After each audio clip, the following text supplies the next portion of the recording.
I'm Nikki Jovicic from LookUpStrata, and for this national webinar, we're speaking to Michael Ferrier from EYEON Property Inspections. Today's webinar is all about levies and what you're really paying for. Michael will discuss why levies are so important and what they are used for, how you can tell if your levy payments are too high or too low, and the link between levies and a well-run building. A lot of owners look at levies as a necessary evil, but levies are a good thing, and that's what Michael's going to talk to you about today. At the end of Michael's presentation, we'll be addressing questions. I'm delighted to introduce our guest today, Michael Ferrier from EYEON Property Inspections. Michael is the founder and managing director of EYEON Property Inspections, home of the initiative property inspection models such as Open Access and EYEON Zero. He has over 30 years of experience across government policy, financial services, banking, franchising, building small businesses, and of course, real estate. Michael is also a member of the Strata Community Association and has appeared on the Elephant in the Room property podcast. When Michael is not occupied with problem solving or helping clients, he enjoys playing golf and trying a new beer or red wine, but not at the same time. Michael has worked with LookUpStrata for quite a few years. Although this is the first webinar he's joined us for, we recorded a really great New South Wales video about what you need to know before buying an apartment. Michael points out how potential buyers can avoid becoming an owner in an apartment building with bad defects. Michael provides invaluable practical tips you need to know before buying an apartment in New South Wales. And I'll share a link to that video in the email that goes out later today in case you haven't seen that. We welcome Michael, and I'll leave you to talk about levies, and I'm going to jump into that busy chat, and I'll be back later to join you with some questions. Thanks, Nikki, and good morning to everybody. I'm coming to you today from Canberra. Our business is Sydney-based, but I'm actually in Canberra this week, and it's a lot colder here than probably most other places, I can tell you. But anyway, welcome everybody. Yes, we're going to talk about levies today. I've got a presentation which I'll start in just a minute. Just a little bit of quick background on our business. As I said, we are Sydney-based.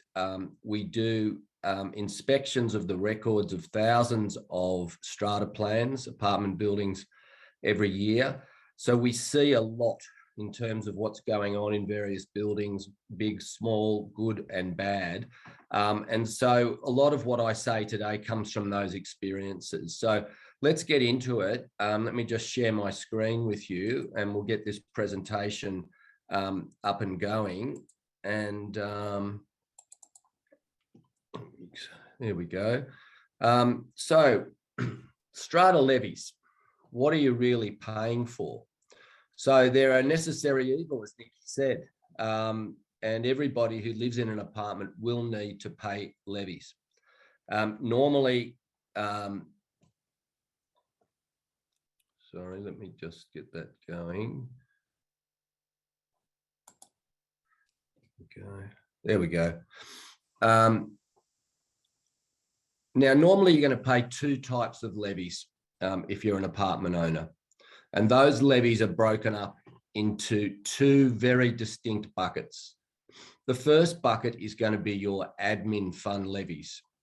These levies are designed to cover day-to-day expenditure in the building. Now, that can include things like the insurance, it can include cleaning, it could include landscaping and gardening around the apartment building. And it could include sort of plumbing and electrical type repairs. Capital Works Fund levies, and we'll talk more about this as we go through the presentation, are for longer term maintenance and upgrades. That could mean lift upgrade, replacement of your roof, could mean other plant, repainting, that type of thing.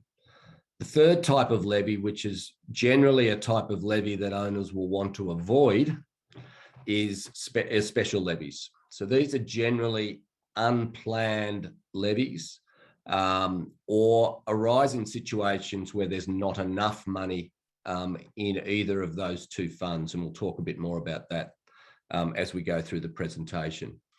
Now, when you are calculating the levies for each individual unit, that's normally based on what we call a unit entitlement. So it's your share of the strata plan.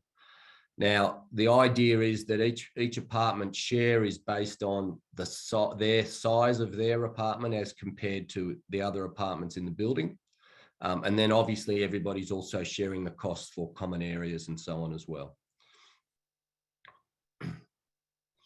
So in terms of keeping your building running well, what does that mean? Well, what we often say to people when we're talking to them about strata records that we've looked at, they're usually interested in buying an apartment. And we often say to them, they'll often say to us, how do we know that the building is in good shape? And we can walk them through various aspects of the records that give them an indication about that stuff. And there'll be various of those things that come up as we talk. But often we'll say to them, how does the building look when you've been there? I said, we haven't been to the building, but how does the building look when you go there? And that's often a really good indicator of whether the building is running well. Does it look well kept? Are the gardens good? Are the common areas clean? Does the place look like it's generally being loved? That type of thing. And often that's a really good indicator. So that's that routine maintenance of common areas that becomes a really important aspect of keeping the building running well. And that's also makes you feel better as an owner when you walk into the building. It presents well. You feel like it's cared for. One of the biggest costs that buildings have, often the biggest cost, is insurance, buildings insurance. And those premiums do rise sometimes quite a lot. It really depends on what's happening in that marketplace, but it's a big cost. And this is a major cost in the admin fund levies that you pay. Fire safety is another really important area. Any building of any size that does have fire safety equipment will usually require an annual certification and ongoing repairs to make sure that equipment is up to standard and will operate if it's needed. It's obviously a really important aspect of keeping the building safe, but it's also an important insurance policy for owners in case of that, that unlikely event that you do get a fire in the building. And then you'll have that sort of day-to-day issues that come up, whether there's electrical problems, plumbing problems, or other sort of cosmetic repairs. Somebody's, gouged a corner out of a wall when they were moving stuff in or out of the building, that type of thing. Those sort of repairs need to be done, and they'll all be funded out of the admin budget. And then finally, you've got professional fees, including strata management. We'll talk more about strata management. I'm sure there's plenty of people listening here who may live in a building that is self-managed, but most buildings will have a strata manager, and we'll talk about their role a bit later on. Some bigger buildings also have a building manager who looks after the ongoing maintenance in the building. And then there'll be occasional legal fees. These could relate to issues with the builder. These could relate to issues between owners, or they could relate to insurance claims, a number of things that, where you might incur some legal costs. Let's have a closer look now at those admin fund levies and the capital works fund levies. And many people ask us, are these levies reasonable for this building? And it's a hard question to answer.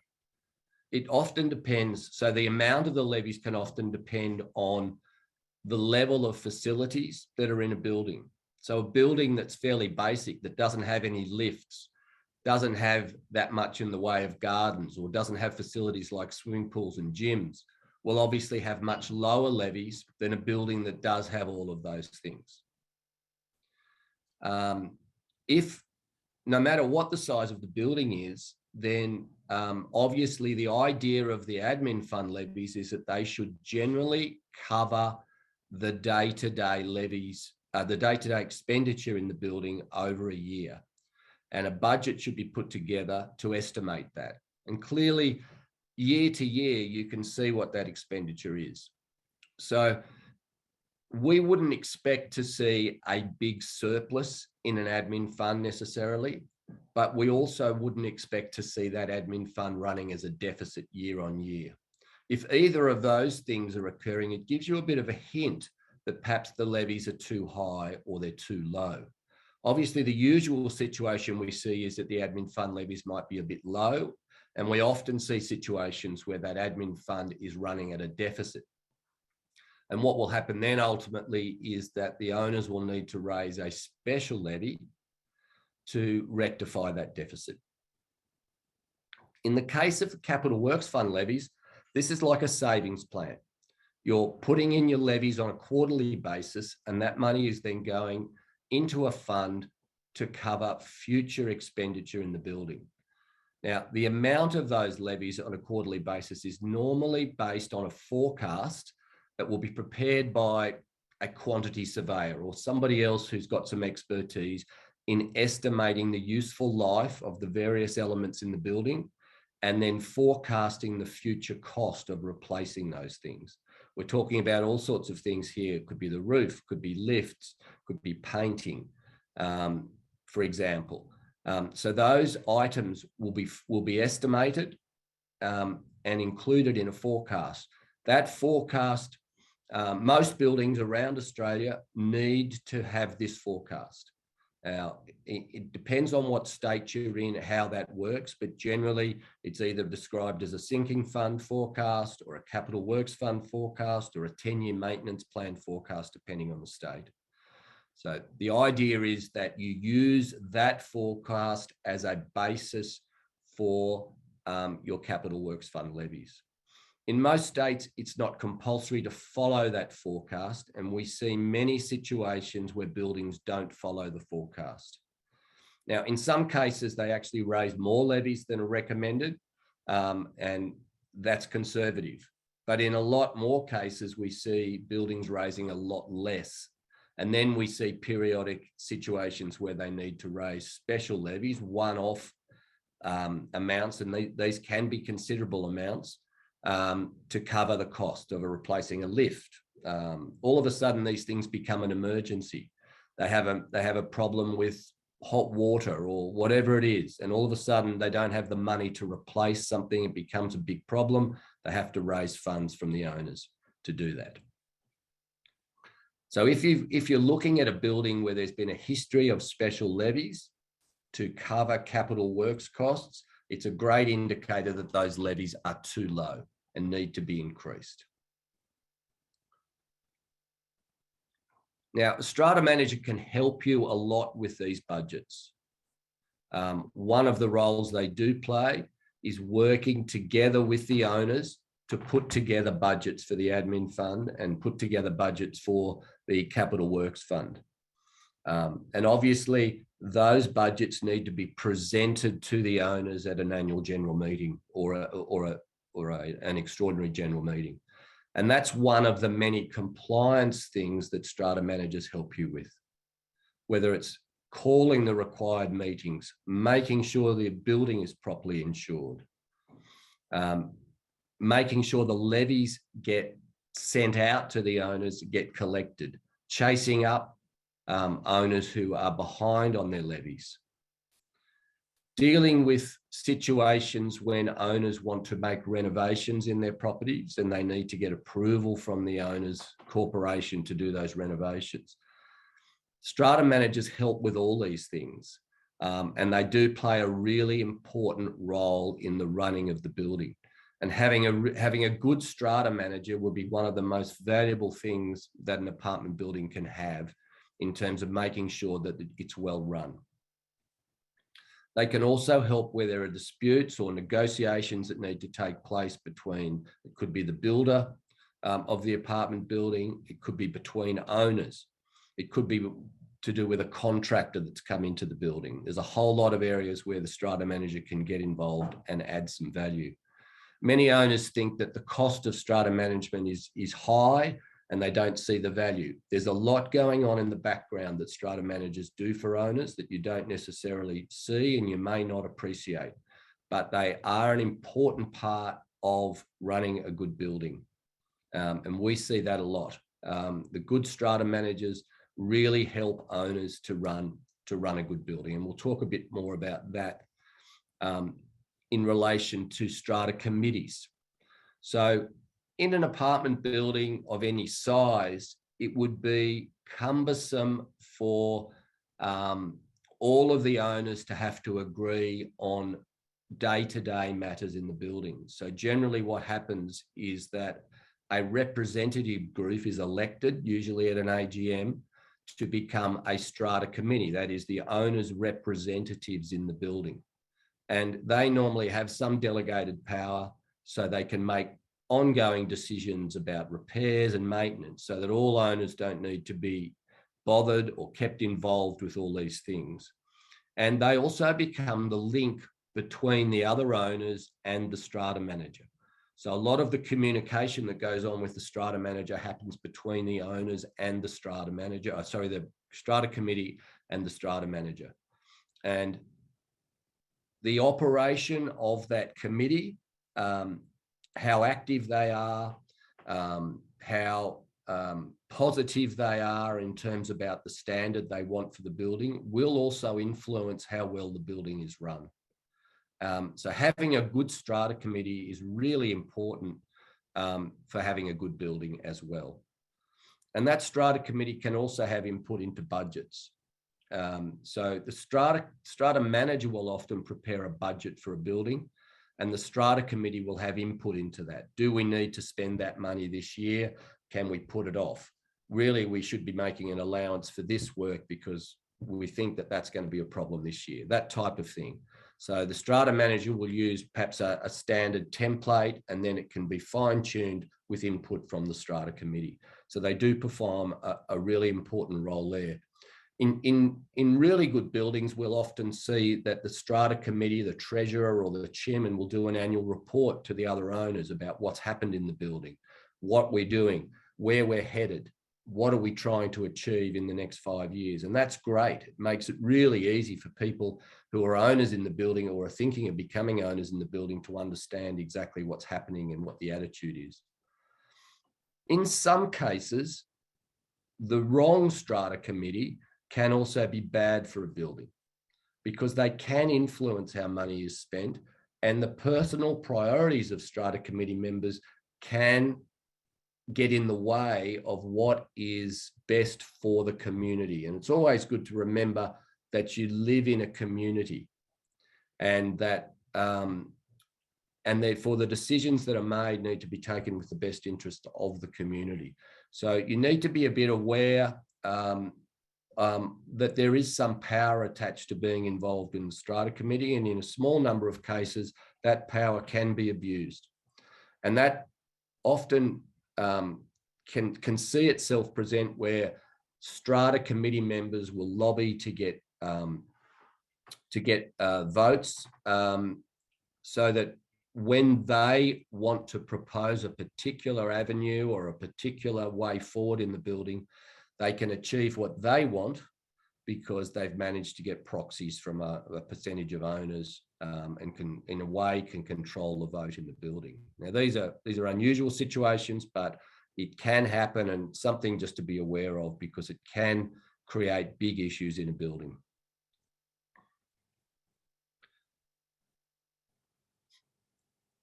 Now, in terms of what can go wrong, of course, there's plenty of things that can go wrong in any building, whether it's a house or an apartment building.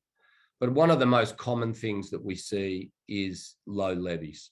So when people are looking to buy into a building, often they're attracted to the fact that the levies may be fairly low. That doesn't necessarily mean it's a good building. And often the levies are low because they're cutting corners. They're not doing ongoing maintenance. And over time, the building will start to deteriorate. That poor maintenance and cutting corners go together. And generally what that's going to mean is that the building will start to present more poorly. There'll be problems. There'll be more likely to be special levies. And it can, over time, start to affect the capital value of units in that building. Now, along with that poor maintenance, often there's also poor adherence to bylaws. Now, that can involve animals, it can involve noise, it can involve parking, it can do with renovations. There's a whole lot of areas here where you start to get issues where the building is not being managed properly, and there's not, it's a community and it needs to have some rules to operate properly. And then often that poor adherence to bylaws leads to disputes where owners become unhappy and they start to get disillusioned with other owners, or they think that the strata manager's not doing their job, and so on. And generally, the atmosphere and the community in the building will start to go downhill. That's probably the biggest issue that we see to indicate that a building is starting to go downhill. Poor maintenance, often caused by lower levies, willy-nilly approvals for renovations or other bylaw requirements, arguments between owners to do with parking, to do with noise, to do with tradesmen coming into the building, and so on. And then ultimately that ends in disputes, legal costs, and so on, and it becomes a vicious circle. Now, as an owner, one way to make sure that the community that you're living in is the best it can be is to get involved in the building. A lot of owners don't really want to get involved. They just want to live a peaceful life, and that's fine. But they just need to understand enough about what's going in the building so that they can see where their levies are being spent, whether their levies are high enough, and whether ultimately their quality of life and the value of their asset is going to be badly impacted by the operation of the building. As we started, strata levies aren't cheap, so you want to make sure they're being spent appropriately. But at the same time, you want to make sure they're high enough to make sure that the maintenance of the building is kept. And as I've said, remember that you're part of a community, and therefore you need to share in the maintenance of the building. You do that financially through your strata levies, but being part of the community can also be getting involved in the strata committee, having some impact into making the building better, make it feel better, make sure that improve the common areas, landscape the gardens better, all of that sort of stuff. And ultimately, hopefully you get more enjoyment from your environment, the place that you live or where you have an investment. Really, Nikki, that's about all I want to say in the presentation sense. We covered a lot of ground there, and I'm sure you've got quite a few questions from people. And so we can probably start to, flesh out a lot of these areas in answer to questions. How are you going there on the chat? Good to see. Yeah, it's great. It's a bit crazy, everybody. There's lots of questions coming in. We did have really high numbers register for the event. I was talking to Michael, and it could have gone up before, like after we'd actually jumped into the session, but we nearly had 700 people register for today's session. So thank you everyone for joining us, but it is quite busy in there at the moment. Hopefully I've been able to pick out a few bits and pieces. But before we jump into questions, I just wanted to mention, although this is the very first webinar we've had, particularly dealing with levies, we've had quite a few sessions over the last year or so that have kind of danced around the issue from a few different angles. So I thought I would just mention some of those, and we might put links to those as well into the notes that we send out later today when we send the recording out. So we did a healthy sinking fund means healthy property values with Tim Fuller from Strata Guardian earlier this year. We did a 10-year maintenance plans and sinking funds of Australia with Pete Burney and Dakota Panetta from Solutions and Engineering. And I know Dakota's in here today because I've seen him comment in the chat. So thanks, Dakota, you've jumped in there and answered a few questions too, which is great. We did a Queensland session about helping your body corporate deal with an emergency like flooding, and that was from Will Markin from Tower Body Corporate, and the message there was, if you have a really healthy sinking fund up in Queensland, and this is applicable for other states as well, then you can make better decisions when you hit with something like an emergency. And then we also had one from New South Wales about high performing strata committees that Rod Smith from the Strata Collective did, I think, sometime last year. So we might include all of those links as well, and then once once you've watched the recording again, you can jump into those sessions and have a look at those, and it might help to sort of fill out some of the areas that we'll just touch on today, but go into more detail.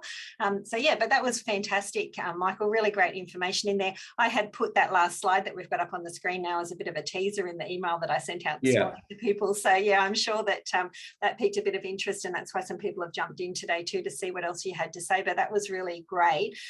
We have got some questions that had been submitted to us via email, some that have come in during chat, but we might just jump to the first one. And Michael and I had a really quick discussion about this before we jumped on the call this morning, but it was from a strata manager, and we just thought it was a really great question to start with. So that one was from Sandy from New South Wales.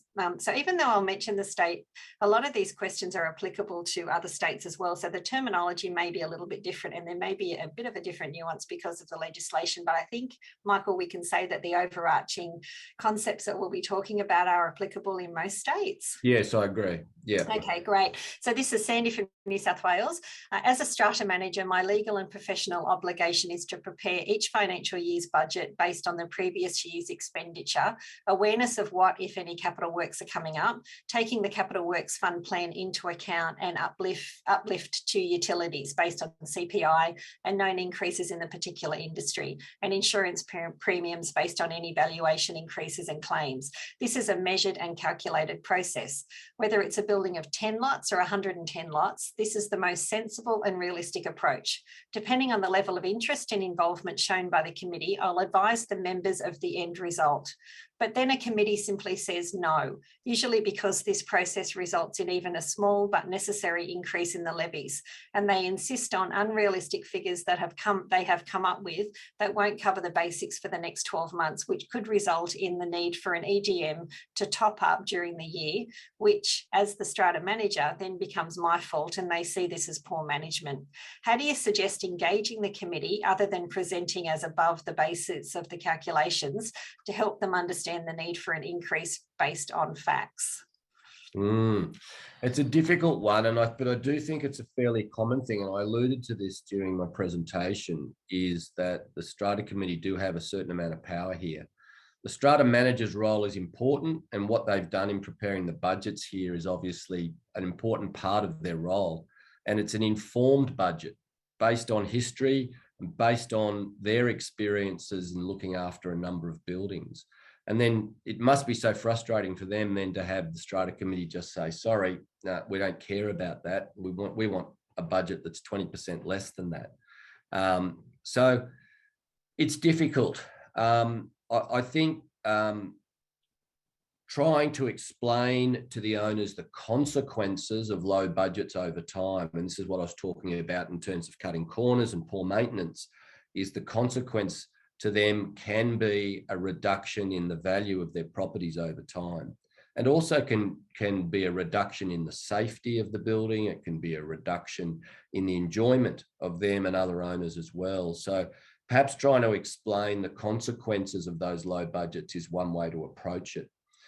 The other way would be to try and communicate somehow, maybe through at the AGM, the strata manager could take a little bit of a risk and say to owners, you just need to be aware that the budget being presented is not the budget we recommended.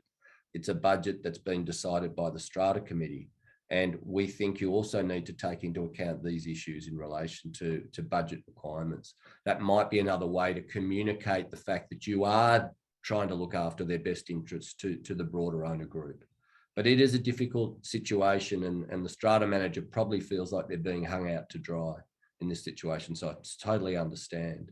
But a lot of owners just don't want the levies to go up. That's their budget, and they don't want it to move, even though costs necessarily do move. Thank you very much for that, Michael. And we did have, just as a backup, I guess, to what you were just saying then, we've had a comment come in from John just in the chat saying, as chair of an OC, regular emails to each lot owner relating to items around the building help maintain a sense of ownership and keep everyone in the loop. It's not difficult, nor is it rocket science. So that was his suggestion as well, which kind of aligns with what you were just saying too. Yeah, well, he sounds like somebody who's a really active committee member who really does have good communication with the other owners. I think the strata manager's question is probably coming from a situation where you've got a strata committee that are looking to try and control the operation of the building, and it's not very transparent with other owners. Yeah. And we have had another interesting conversation that was going on in the chat as well, and it started with a question from Alan, and he was talking about ACT and New South Wales legislation, saying what is the normal practice of distributing surplus funds in ACT and New South Wales? Are they distributed back to owners and consolidated to offset the total amount budgeted in the following years of budget? And this decision normally voted on at the AGM, and then a few people jumped in and said this is the way it can be done in New South Wales, but then Tim has also commented, which I thought was really, really applicable. One thing to remember regarding the question of a build-up of levies is that it's a huge advantage to a seller. Don't look at it as a loss, but as an improvement to the value of your property. Yes, I would agree with that. When people are looking to buy and it's in a strong financial position, that they've got good, strong balances in their funds, I think that's a real positive in the building. I don't think we necessarily see situations where there's distributions back to owners. I mean, I think if there's been a surplus, a build-up, and perhaps the levies have been running at a slightly higher than necessary level, then they would normally deal with that by reducing future year levies. There is a belief, I think, by some owners that why should I, if I'm not going to own this building in 5 years' time when they need to replace that lift, why should I be paying for that when I'm not going to be an owner at the time? And I think that's completely misunderstanding the purpose of being in the community. You are putting money aside over time for that future expenditure. You're using the lift like everybody else, and therefore you're contributing to that future expenditure by your usage. So I agree. I think it's a really strong situation when they've got a good financial position. And Peter's just commented, buyers look at minutes of AGMs and committees and they do notice if there's a surplus or not. And I mean, that's one of the things that you do, Michael, isn't it? Absolutely. Absolutely. One of the things, one of the things that we put in our reports is what's the current owners funds position? What's been the history of special levies? That type of thing. They're really important things. They're things that people really want to know about, because having low levies is fine, but if every second year you've got to pay another couple of $1,000s or more in special levies, then those levies are not so low anymore. So basically the lot owner's paying for it anyway, whether it comes out of the sale price or they're putting it away beforehand. I think so, yes. Some of that gets lost, but it's true. Okay, all right. We had another one from New South Wales. This one's from John, and it was a question that was submitted to us via email before the session. So it's asking CPI-linked strata levy policy. Our strata managers annually set our next year's strata levies for OC approval at our AGM. Our committee wishes to establish a policy for setting future strata levies. The committee is proposing that levies will always be no less than the preceding year's levies plus CPI. Is this a reasonable way of setting levies? And if so, what's the best way of introducing this? Well, okay, let's talk about admin fund levies first. And I think this is probably where this has the most application, because obviously those recurring costs will naturally increase with CPI over time. And so, yes, it makes sense to sort of have a policy where, yes, levies might go up by 3% per year as a minimum to cover that CPI increase, or 4%, whatever they agree. And that seems reasonable to me. There will also be situations where some costs, major costs, say like insurance, could jump up 10% in a year. And so you'll need to adjust the budget as a one-off to cover those sorts of things as well. I can see a benefit in that owners then have an understanding and perhaps an expectation that levies will be ticking up all the time. On the capital works fund side, when somebody is preparing a capital works fund forecast, their formulas are designed to set levies so that they do increase gradually each year, but they're even, so that the levies might go up just a few percent each year, but there's no big jumps, and that's so that people can predict what their future levies are going to be like. And even though they're increasing, they're not increasing by a huge amount. So I think that sounds very sensible to me. Sorry, I've lost you, Nikki. Sorry, I forgot to unmute there for a second. I was trying to keep an eye on what was happening in the chat as well. Okay, so Gordon from New South Wales asked, when setting capital works or sinking fund levies, what is the connection with the building's 10-year capital works plan, the creation of which is a legal requirement? We are a 9-storey apartment building in Bondi in New South Wales with 40 units. We assume the capital works levy should correspond to the expected capital works plan yearly expenditure average over the next 10 years, which is what we have decided to do, but some items like replacing the lift are too expensive and will require a special levy, or should that be factored in? What about other items that are outside the 10-year plan period? We've just replaced the roof membrane at 150,000, but which has an expected life of 20 years, and that item drops off the 10-year plan, and should that be happening? Right, okay. Well, let me answer those. I mean, I'm not a quantity surveyor, but we see a lot of these plans. So the first thing I would say is that the idea of the capital works fund forecast is not just to set levies so they cover average expenditure. The idea is that you, because you can get very large lumps of expenditure, say for example, the roof example that he's indicated, $150,000, you need to be saving for that over time. So the setting of the annual levies will be taking into account that lumpy expenditure as well. So it's not necessarily just an average of expenditures, because as the questioner has pointed out, they have had to raise special levies on occasions. The other important thing to say about capital works fund forecasts is that even though they're a 10-year forecast, they shouldn't just be left for 10 years before they're reviewed. They should be reviewed much more regularly. And my personal view is that that should happen at probably every 3 years or so.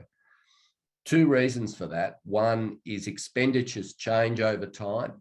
They may have forecast they're going to repaint the building next year, but they've found that actually it's still in pretty good shape and they can move that expenditure out a couple of years. That will change the plan. The other advantage of updating your forecast more regularly is you can actually take more live data, more live expenditure from recent years into the forecast. And so the forecast can become more accurate over time. So I do think it's important to keep revisiting that forecast. The useful life of new elements, say the roof that was indicated in the question, will be taken into account in future forecasts. But obviously the person doing the forecast will say, yes, the remaining useful life of the roof is 20 years. So we don't have to provide much against that at the moment. They still might provide a small amount because you could get damage from storms or whatever it is, but they will provide, but they will take that into account in doing the forecast. And that's where their expertise is important.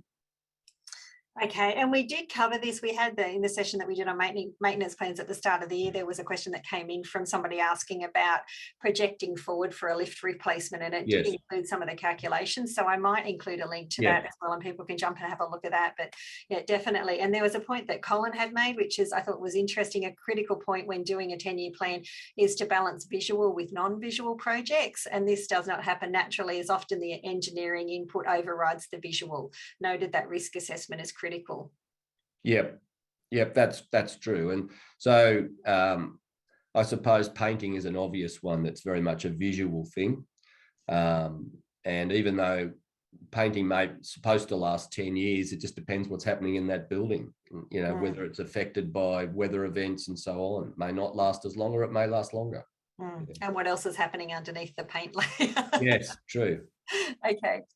Okay, we had one from, we'll go to WA just to change up the states a little bit. So in WA, the 10-year plan has been introduced. This can be as much as $1,000 per unit per year in addition to the quarterly levies. The quarterly levies need to be increased for CPI as they have not increased since 2018. How can owners manage increasing repayments to make both levy requirements? Yeah, so in WA, where the 10-year plan is a newer requirement, it can, yes, seem like all of a sudden I've got to pay much higher costs on an ongoing basis in my apartment. I think the thing to remember, as we talked about before, is that really those levies are part of a savings plan. So even though they are hitting your budget your personal budget every quarter now, they are contributing to saving on maintenance further down the line. Now, you may have been paying over time in the odd special levy or the additional levy to pay for those repairs in the past, and you haven't really thought about that as much. Where it's coming out on a quarterly basis, you're much more conscious of it. But so I think it's something that you have to get used to over time. And I know that can be difficult when it's a big additional amount to factor into your personal budget. But it will make a big difference to the building over time if you have those funds available. Thank you. And then we had one from Catherine, and I think she's just asked, so Catherine, if you can just clarify, I'm fairly sure this one's coming in from New South Wales, with unplanned major works, has escalated due to having to commission a building surveyor. How is the OC manager to know the specific requirements on accurately budgeting on these expenses and these works? Well, that's Melbourne, sorry, so it's a Victorian question. Okay. Well, I think if there are unplanned works or, normally this is where you have to rely on getting experts in who do have expertise in scoping this work and making accurate estimates of what those costs are likely. Is that the question that they're asking, Nikki? Just so I'm clear. Catherine, if you wanted to just clarify if that answers the question that you'd mentioned in there. And we did have another one from Sandy saying, just on the same matter, I guess, to do with unplanned expenses. So the Capital Works Fund forecasts are a guideline to take into account when proposing the Capital Work Fund budget at each AGM in conjunction with knowledge of anything that has actually occurred since the forecast was done, including anything unexpected, possibly weather-wise, or an issue that was not visible during the original inspection for the forecast. Yeah. Well, I think that sort of follows on from the comment I made before about the benefits of having these forecasts regularly updated. Yes, things will change over time. And so the forecast may say, well, we think that the Capital Works Fund levy should be 50,000 this year, but we know that we spent money that was supposed to be in 3 years' time. We had to spend that earlier because of some other event. So we don't need to budget for that in the future anymore. It would be worthwhile, and usually, particularly for medium and large size buildings, it's a pretty small cost to get that expert in to update that forecast. I think that's sometimes overlooked. We're only usually talking about a few $100s to get somebody in to update a report that's going to make it a lot more accurate going forward and can take into account the sorts of things that other expenditures that have been included. I would highly recommend to buildings that they do that. Okay, so there must be lots of buildings at the moment on the East Coast with all of the weather events and unexpected expenditures that they've had to have gone through over the last, really, it's been the last 6 months, hasn't it? Most of 2022, it's been, there've been buildings that have been affected by it. So maybe now is a good time to pull that Capital Works Fund plan out again and have another look at it. That's right. So sometimes where there are remedial works that need to be done, buildings will decide to wait till those works are completed before they update the forecast, and that's okay. But yes, sometimes where you've had unexpected expenditure, good time to revisit. Definitely. Okay, Gary from Queensland has asked, in our Queensland complex, there are 31 townhouses. The majority of properties are 3-bedroom, yet the owner of one of the 4-bedroom properties pays less levies. How is this possible, and can this be changed so it's fair on all owners? On the surface, it seems a bit odd. Because usually, as I explained in the presentation, the calculation of levies is normally determined by the unit entitlement of each lot, and that would normally be determined by the size of each lot. Now, in this case, being townhouses, it's possible that the whole complex is strated, and therefore the maintenance of all the individual townhouses is a responsibility of the owners corporation. It's also possible that it's a community association, and that the levies that they're paying are more for community assets, could be driveways, swimming pool, gardens, all of that type of stuff that are shared facilities, as opposed to the individual townhouses themselves. If it's fully strated, then you would need to have a look at the strata roll and the strata plan to see how the unit entitlements were determined. And there may be an issue there that needs to be rectified. But that would be where I would look to find the answer to how the current levy schedule has been set up. Because on the surface, a larger unit should be paying a larger levy. Yeah. Thanks, Michael. And then we had a question that came in really early on, and it was from Sean, and it was Queensland again, saying our admin fund is running in the negative and the sinking funds being used to pay the admin costs until the next lot of levies are received from owners. It has been explained that this is a temporary fix, but I thought this was an absolute no-no. Yes, I tend to agree. And it really suggests that the admin levies are too low. And they need to be increased if you're regularly having to pull money from the other fund. Yes, there are rules about moving money between funds, but the alternative is to raise a special levy, and so they're avoiding that by just robbing Peter to pay Paul. And it's going to finish up a bad situation in the future at some point. They will have to raise special levies if they don't increase those admin levies so they're covering costs properly. Okay, we've just been asked one from Paul. This one's from Victoria, saying, what are the likely problems of using a strata loan facility to cover future capital works costs rather than relying on special levies? Would the existence of such a loan detract from the value of the building to potential owners? We do see strata loan facilities being used, quite often. My personal view is I don't think it'll detract from value. So normally they're fairly short term loan arrangements, 3, 5, 7 years perhaps. And one of the conditions of the loan is that then the owners need to have a plan in place to repay the principal and interest on the loan. Now, normally that will be done by increased levies over a period of time, or perhaps a program of special levies to repay that loan. So that should be reasonably transparent to somebody who's looking to buy into that building. They should understand what's going on.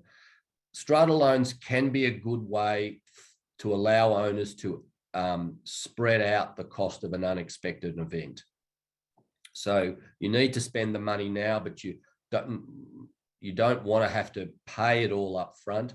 Yes, you pay interest on the loan, but it does allow you to spread the amount out over a few years. So I think it's a legitimate financing option. Yeah. Okay. And just to let everyone know, at that point, we've actually got a webinar coming up. I think it's sometime next month, towards the end of last month, and it's about different funding options as well. So keep an eye out for that, and we'll go into that in more detail during that session. All right, we'll jump back into a question that came in from Colin. I'm not sure what state this is from, but Colin, once I read it out, maybe you can jump in there if you're still in the session with us today. So we're currently a self-managed strata. Previously, it was professionally managed. Can I ask if the levy set each year and the special levy proposed at the AGM needs majority vote to approve? In our strata, everyone has the mentality to pay as little as possible, and there's never enough money in the strata for property maintenance. Can you please advise, doesn't the strata have the power to impose increases or special levy disregards of how the committee members vote for or against? Yes, yes, it's these things are supposed to be majority vote. One of the things I was mentioning earlier on about strata committees is that sometimes, because many owners are really passive in their ownership, strata committees who want to keep levies low sometimes will get the proxies from other owners and can get a majority of votes to keep things as they are. It's a difficult situation, and sometimes it needs other owners to become more active and perhaps try to get a role on the strata committee so they can change the practice in the building. But yes, it's a little bit difficult in that situation. I'm sort of assuming that's what's happening, but it sounds like it's quite possible that some owners, a few owners, are controlling the voting through getting other owners who aren't that bothered to give them their votes. Yeah. Okay, and we did have a question that came in a little while back, and it's sort of slipped down through the list now. But it was a comment from someone saying that they don't like to see that there's a lot of money sitting in the. Here we go. It was from Sebastian. I'm of the opinion, based on experience, if we build up the sinking fund too high, owners are tempted to use the money for unnecessary expenses. I prefer to have special levy when there's a real need. Well, it's a personal thing. I don't agree with that myself, because I think it creates uncertainty. The fact that people have to pay special levies, I think, encourages buildings to defer expenditure as long as they possibly can. It can make it more expensive, and it can create other problems. I actually really think that the idea of capital works fund, sinking fund, having a good balance, a solid balance, is a really positive thing in a building. That's my personal view. Okay, and then we just probably have time for one more because we're coming up to the end of the hour. This one was from Josephine. She's from New South Wales, and she's asking, our Strata Committee has added items to common property such as roof membrane, which will be put to owners at the next general meeting. It never was. Air conditioning, stairwells in gardens, garden sheds, defibrillator, CCTV in common areas without approval by owners at a general meeting or even mentioned at a Strata Committee meeting. Requests to know costs are ignored. Correspondence is ignored. What can an owner do about the breach of Section 108? Yes, and so this is getting into the realm of where there's not much transparency going on. There's not much communication going on to owners. There seems to be a bit of an us and them situation in the building, and that's a difficult situation. And often the strata manager is being pressured by perhaps committee members in this case to withhold some information. It's hard to know exactly what's going on, but we do see this occasionally, where people are very frustrated about the situation in their building and they don't know what to do. Sometimes the only thing to really do is to find a new building, but that's difficult. People don't want to leave, but it's their home, and so on. So it's hard.